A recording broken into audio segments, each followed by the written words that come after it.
একটিবার চোখ বন্ধ করে ভাবুন তো, আপনার জীবনের শেষ নিঃশ্বাসটি ত্যাগ করেছেন।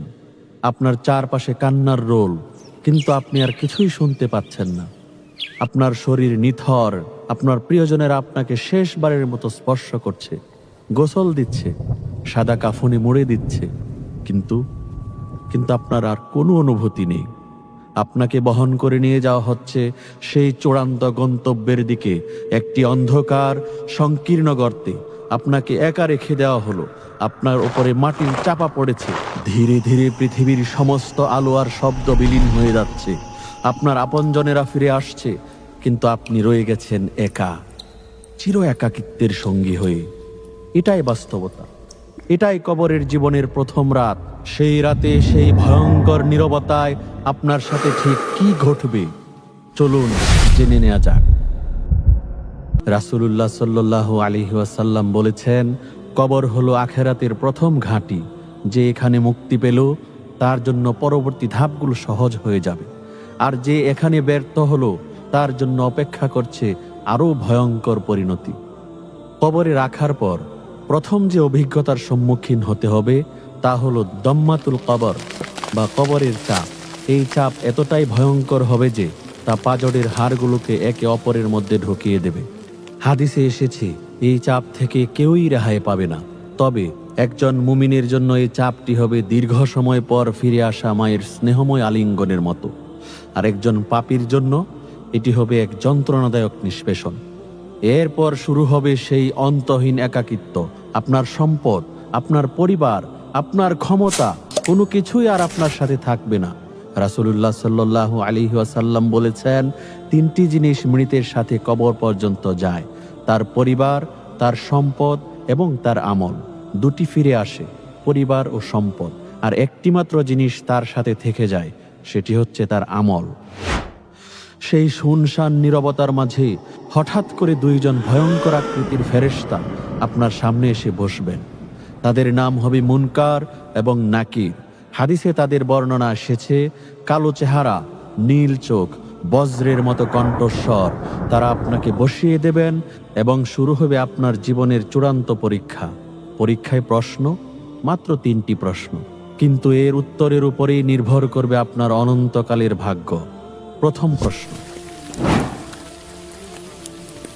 দুনিয়াতে যে ব্যক্তি আল্লাহকে তার রব হিসাবে মেনেছে, তার আদেশ নিষেধ অনুসরণ করেছে, সেই ব্যক্তি আত্মবিশ্বাসের সাথে উত্তর দেবে, রব্বি আল্লাহ, আমার রব আল্লাহ।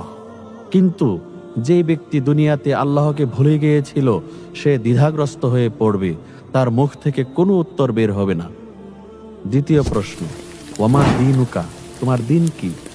একজন মুমিন উত্তর দেবে, দিনী আল ইসলাম, আমার দিন ইসলাম। কিন্তু যে ব্যক্তি ইসলামের পরিবর্তে অন্য কোনো জীবন ব্যবস্থাকে অনুসরণ করেছে, সে হতভম্ব হয়ে শুধু বলবে, হায়, আমি তো জানি না, লোকেদেরকে যা বলতে শুনেছি আমিও তাই বলতাম। এবং তৃতীয় চূড়ান্ত প্রশ্ন, ওয়ামা নাবিয়্যুকা, তোমার নবীকে? মুমিন উত্তর দিবে, হুয়া রাসূলুল্লাহ মুহাম্মদ ইবনে আব্দুল্লাহ সাল্লাল্লাহু আলাইহি ওয়াসাল্লাম, তিনি আল্লাহর রাসূল মুহাম্মদ সাল্লাল্লাহু আলাইহি ওয়াসাল্লাম। আর যেই ব্যক্তি রাসূলের আদর্শকে উপেক্ষা করে জীবন কাটিয়েছে, সেই সহজ উত্তরটিও দিতে পারবে না। তার জন্য অপেক্ষা করবে ভয়ঙ্কর পরিণতি। যারা সঠিক উত্তর দিতে পারবে, তারা কারা জানেন?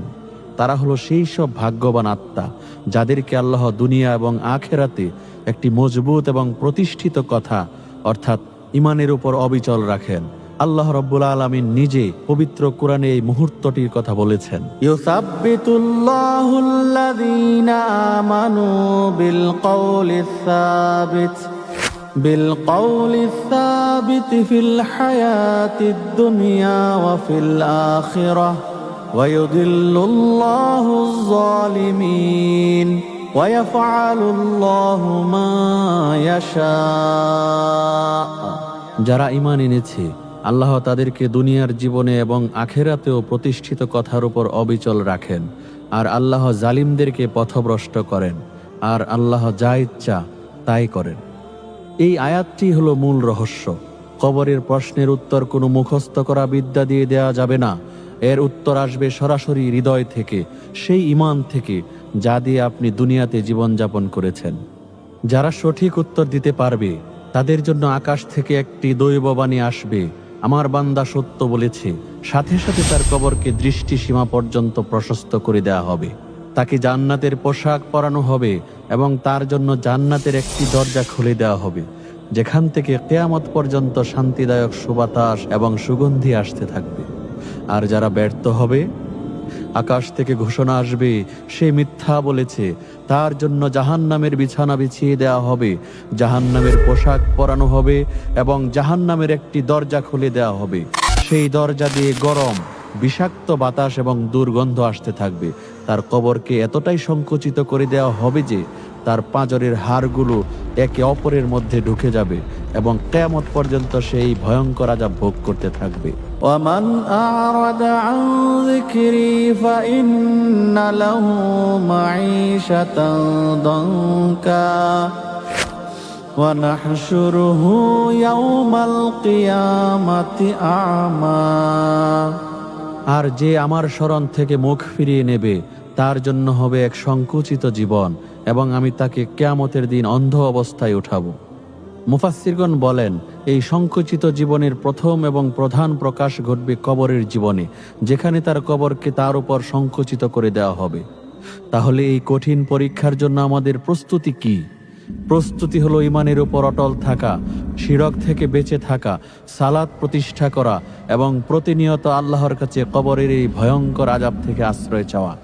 আল্লাহুম্মা ইন্নী আউযু বিকা মিন আযাবিল কবর, আল্লাহুম্মা ইন্নী আউযু বিকা মিন আযাবিল কবর, আল্লাহুম্মা ইন্নী আউযু বিকা মিন আযাবিল কবর। কবরের জীবনের এই বর্ণনা আমাদের হৃদয়কে শঙ্কিত করে তোলে, আর এটাই স্বাভাবিক। কিন্তু এই ভয়ই আমাদেরকে আল্লাহর দিকে ফিরে যেতে সাহায্য করে। যদিও কবরের জীবন ভয়ঙ্কর, আল্লাহর রহমত তার চেয়ে অনেক বেশি বিশাল। আসুন আমরা আমাদের জীবনকে এমনভাবে সাজাই যেন আমাদের কবর আমাদের জন্য কোনো কারাগার নয়, বরং জান্নাতের একটি বাগান হয়। আল্লাহ রাব্বুল আলামিন আমাকে এবং আপনাদেরকে কবরের সেই ভয়ঙ্কর আযাব থেকে রক্ষা করুন। আমিন।